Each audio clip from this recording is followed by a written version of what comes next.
Hi guys, welcome back with another video on Microsoft Excel. So in the previous video we discussed how to apply filters, and those were the simple filters in Microsoft Excel. In today's video we'll be discussing how to apply advanced filters, and with advanced filter you have the opportunity to copy data as well. So let's get started.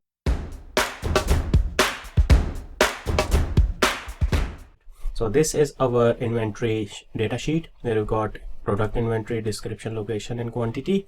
And to apply advanced filter you need to go to data. Next to filter you have advanced filter. So before you apply advanced filter you need to have the column heading and your filter criteria. For example, if I want to get all my inventory from London, so what I'll do, I'll copy location and my column heading location and my criteria London. So I'll paste it here and then I'll go to option advanced, and then my data is selected. My criteria range is what I want to filter, and if I click OK, so this is how you can apply advanced filter. Control Shift L, filter is removed. Okay, now to copy data, what I will do, I'll go back again, advanced, I'll select my range,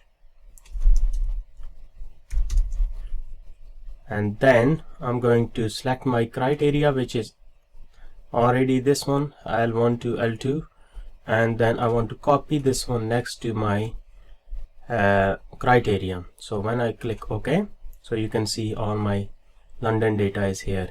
In the same way, if I want to select my location and Manchester data,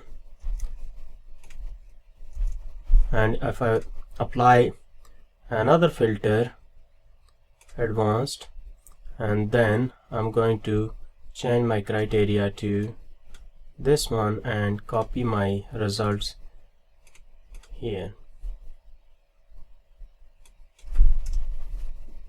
Okay, if I click OK, so all my Manchester data is pasted here.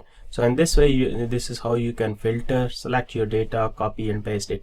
So you don't need to do those all manual steps. This is how you can do this one. Another point to notice, when you have advanced filter applied, normally with simple filter you have those arrows here, but with advanced filter you don't have those arrows, plus the blue selection of the change of the color on the rows once the filter is active. So this is the difference between advanced filter versus simple filters. If you want to learn about simple filters, please refer to my previous video, so you will learn all about the basics of filters. So quickly, to apply filter, simple filter, Control Shift L, and this is your simple filter. We have explained all the options available with simple filter. Stay tuned for more videos. Thanks for today. Bye bye.